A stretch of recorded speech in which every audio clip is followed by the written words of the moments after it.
Puncaknya adalah ketika kita harlah di Solo. Jadi sebelum harlah itu saya mendampingi beliau ke istana, intinya ngaturi Pak Jokowi rawuh di harlah.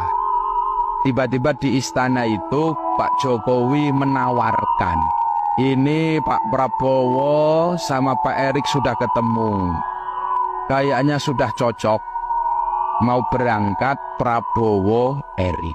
Maka saya minta PKB untuk mendukung. Loh, iki ora ono udan, ora ono bledek ujug-ujug. Caimin terus nyawang kula. Sampean piye, Gus? Waduh, iki aku sing kon jawab ini. Akhirnya saya yang matur ke Pak Jokowi.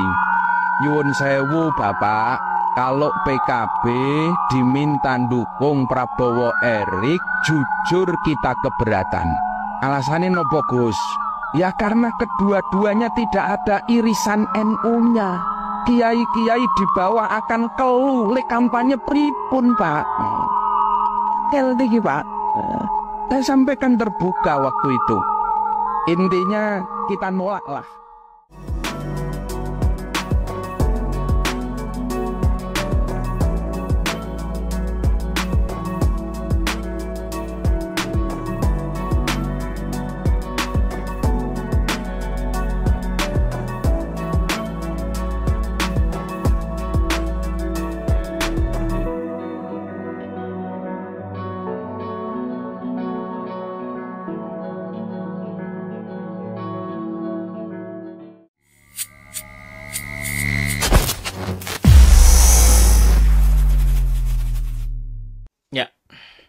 Bismillahirrahmanirrahim. Assalamualaikum warahmatullahi wabarakatuh. Semangat perubahan, salam kedaulatan rakyat. Ya, sahabat jajaran semua, kemarin kita dapat kabar yang cukup mengejutkan ya. Adanya kesepakatan, saya kira bisa dikatakan begitu, antara Surya Paloh dengan Luhut Binsar Panjaitan agar tidak membiarkan kembali Joko Widodo cawe-cawe urusan capres. Wah, ada apa ini? Saya kira gempar ini jagat politik Indonesia hari ini. Memang sudah agak cukup lama ya Pak Luhut tidak muncul berbicara tentang pencapresan. Jokowi cawe-cawe capres, cross. Jangan lagi dibiarkan. Jokowi cawe-cawe utang, itu tugasmu. Anda harus sangat bercawe-cawe, menangani dengan tuntas, karena hutang menggelembung dalam sejarah Indonesia ada di kepemimpinan Pak Jokowi. Jadi saya kira waktu yang tersisa, ya, beberapa saat lagi masa jabatan Pak Jokowi berakhir, kita mendoakan akhir jabatan Pak Jokowi ini adalah akhir jabatan yang husnul khotimah, yang berakhir baik, yang memberikan legacy. Ya. Itu yang sangat kita harapkan. Bukan sebaliknya. Ya. Kita melihat pola-pola yang terjadi di para politikus selama ini, yang mau nyalek, yang mau pilkada. Ini barangkali termasuk yang di pusat ya. Memohon-mohon saat minta kekuasaan, tapi nggak mau kembalikan saat berakhir. Luar biasa ini. Tapi ya, saya kira inilah godaan manusia ya. Islam kan sudah memberikan arahannya. Godaan itu ada harta katanya, tahta, wanita. Setiap orang digoda oleh tiga ini. Jadi ada yang lemah di salah satu, itu yang kena gitu. Tapi kalau bagi rakyat jelata tentu tahta tidak ada ya, godaan tahta. Ya mau bagaimana, dia tidak punya kekuasaan apa-apa.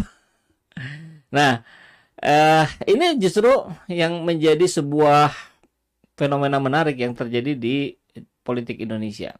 Dari CNN Indonesia Jumat kemarin, Ketua Pemenangan Pemilu Nasdem Sugeng Suparwoto mengatakan pertemuan antara Ketum Nasdem Surya Paloh dan Menko Marves Luhut Binsar Panjaitan membicarakan cawe-cawe atau ikut campurnya Presiden Joko Widodo dalam koalisi parpol jelang Pilpres 2024. Kita ingat sekali loh, ingat sekali kita sekitar 10-9 tahun yang lalu, Hasto Kristianto bilang, Pak SBY kurang lebih sama begini, tolong jangan cawe-cawe, istana jangan turut campur dalam pertarungan kontestasi Pilpres.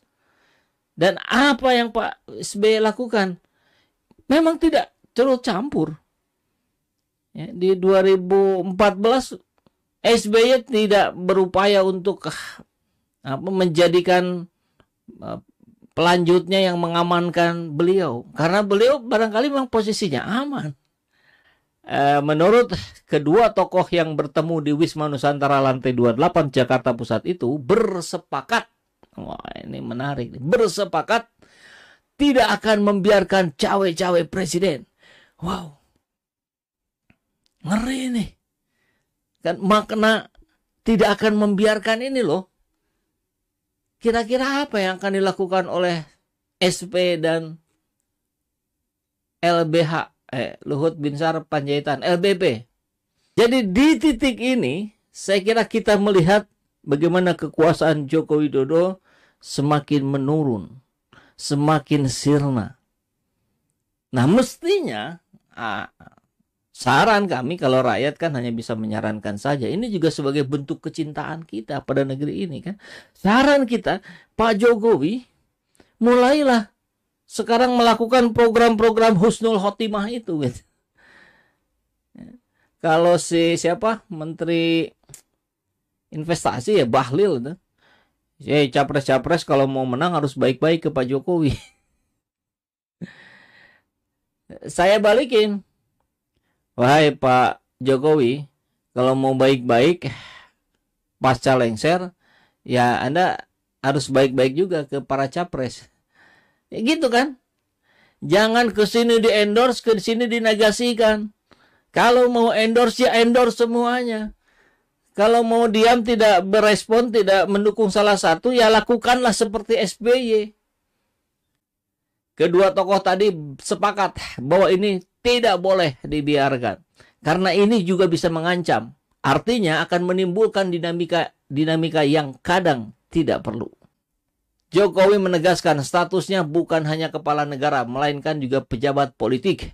Oleh karena itu dia merasa wajar jika berdiskusi dengan partai-partai politik. Tolonglah mengerti bahwa kita juga ini politisi, tapi juga pejabat publik. Nah, harusnya kan dipisah Pak Jokowi.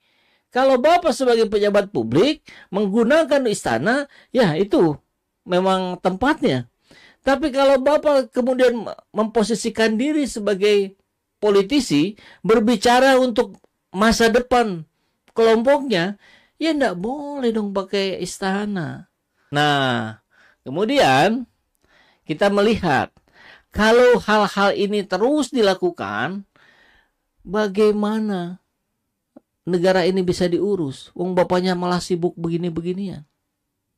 Bagaimana ini akan ditiru oleh para bawahan-bawahan Bapak, para menteri? Kan sama kan?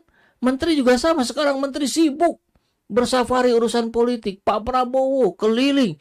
Nah, kita masih ingat itu ya. Sejak Ganjar dicalonkan oleh PDIP, tidak lama dari situ Pak Prabowo langsung ngegas, gaspol kemana-mana.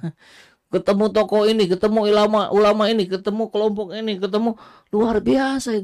Kan kita jadi, gimana ini? Urusan menterinya terus gimana? Pak Erik gimana ini? Sandiaga Uno gimana ini? Kita akan awasi terus proses-proses yang terjadi di negeri ini. Terima kasih sudah membersamai saya. Assalamualaikum warahmatullahi wabarakatuh. Semangat perubahan, salam kedaulatan rakyat.